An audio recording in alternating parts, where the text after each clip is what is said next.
Hello everyone. In this video, we're gonna talking about theory of first language acquisition.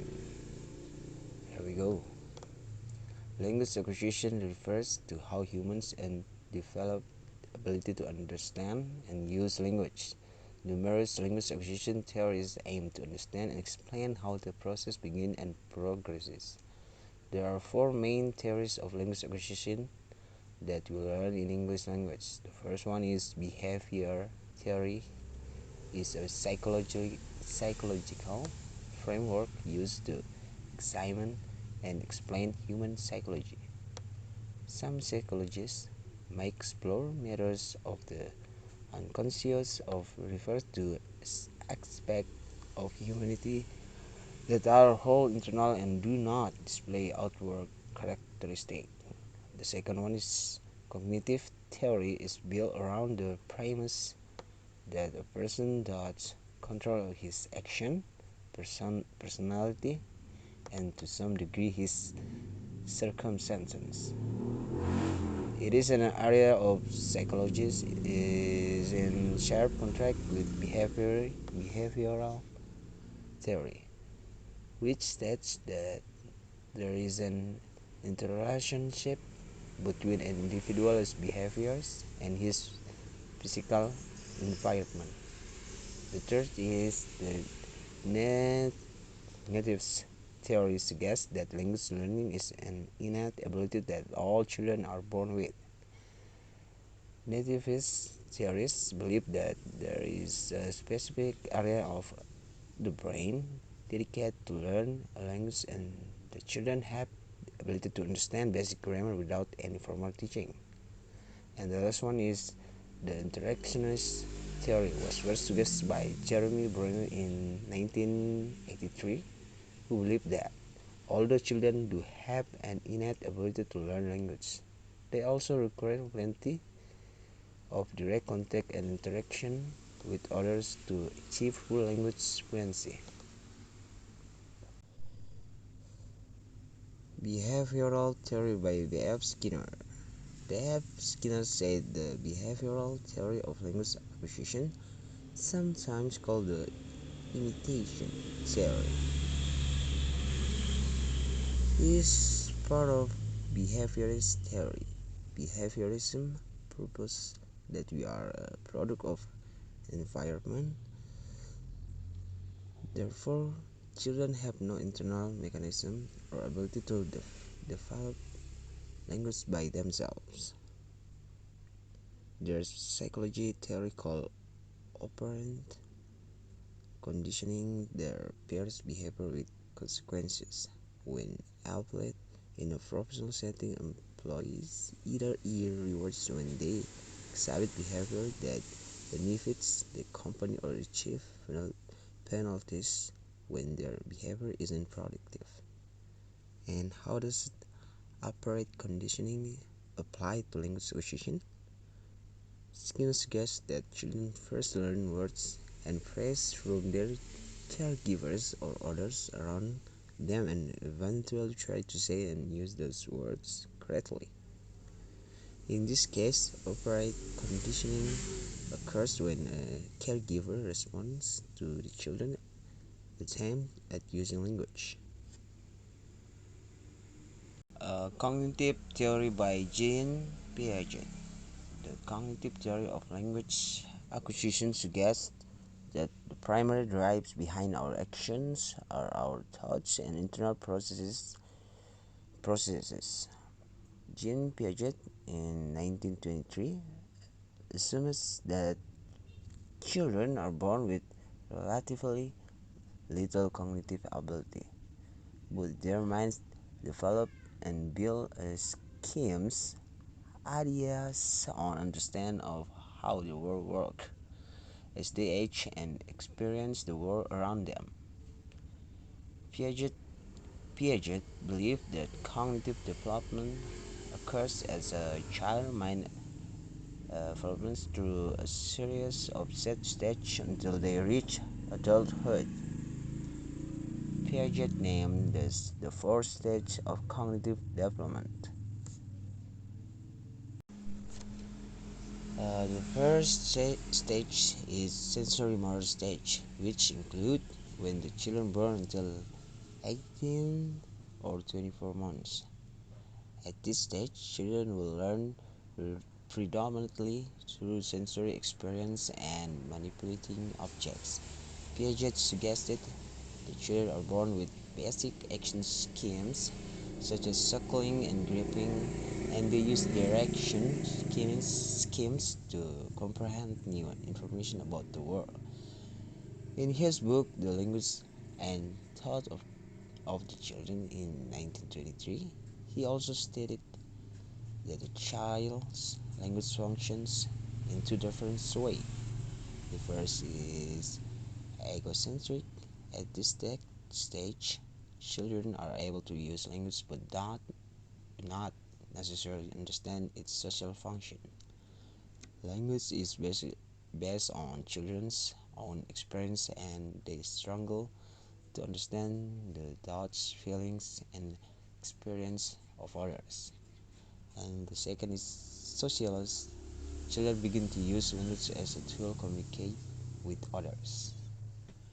And during the sensory-motor stage, children language is very egocentric and they communicate for themselves. The second stage is pre-operational stage. Since child is 2 years until 7 years, begin to develop symbolic that they can create an internal representation of the world via language and mental imagery. This means they are able to talk about things beyond the here and now, such as the past, the future, and others' feelings. Piaget noted that during this stage, children's language makes repeat progress and the development of their mental schemes allows them to pick up many new words quickly. Children will also begin to form basic sentences, moving away from one word utterances.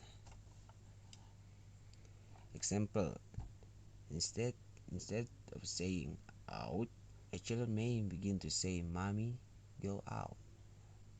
Children cannot yet think logically and still have a very egocentric view of the world.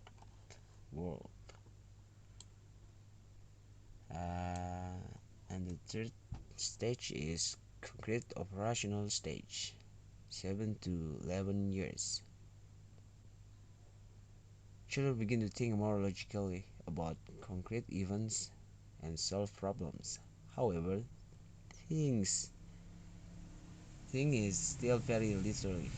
According to Piaget, children's language development at this stage highlights a change in thinking from illogical to logical and egocentric to socialistic. And the last stage is formal operational stage, age 12 till up. The final stage of cognitive development involves increased logical thought and the beginning of the ability to understand more abstract and theoretical concepts. Teenagers begin to think more about philosophical, ethical, and political ideas that require a deeper theoretical understanding. Piaget stated that no stage can be missed out during cognitive development. However, the rate at which children develop may vary, and some individuals never reach the final stage. For example, Dessen in 1994 studied that only 1 in 3 adults ever reach the final stage. Other psychologists, such as Margareta Donaldson in 1978, have argued that the age range of each of Piaget's stages is not so clearly cut, and progress should be seen as a continuous process rather than divided into stages. move to nativist theory. Noam Chomsky theory of language acquisition. Noam Chomsky in 1957 proposes that children are born with an instinct, or drive for language learning, which he called the language acquisition device, or LID. He argued that even if a child is not educated in their country's language, so long as they grow in the normal environment, they will still devise a system of verbal communication. So, what is the language acquisition device? The LID, or language acquisition device theory, posits that a set list of acceptable sentence structures, that is, possible combinations of subject, verbs, objects, and modifiers, are known to children at birth.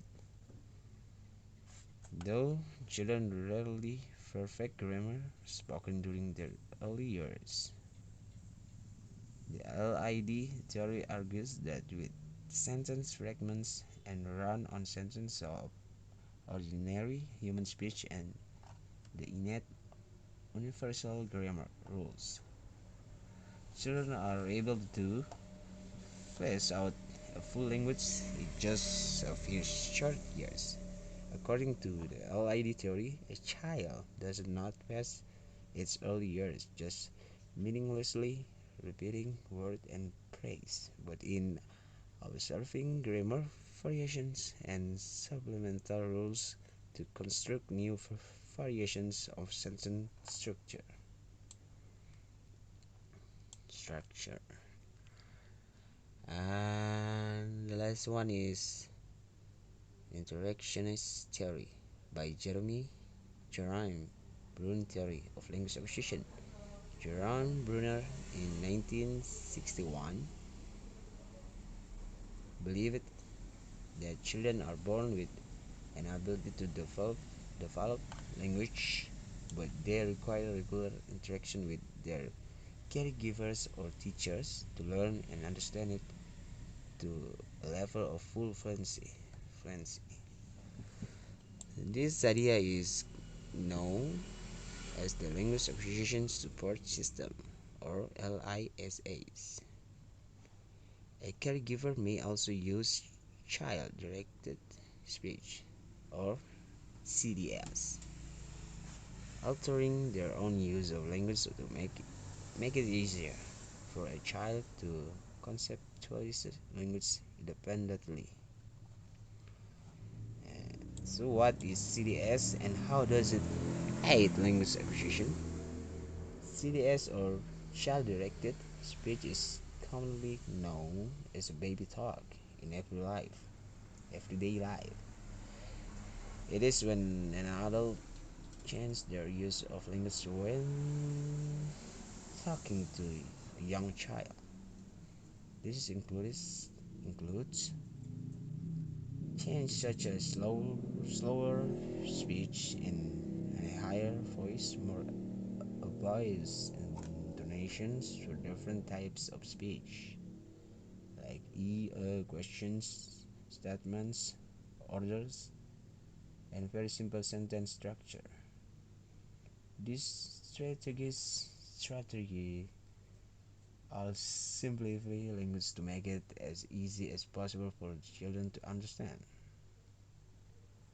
And Bruner believed that CDS was adapted to make language more simple, as accessible, and easy to understand.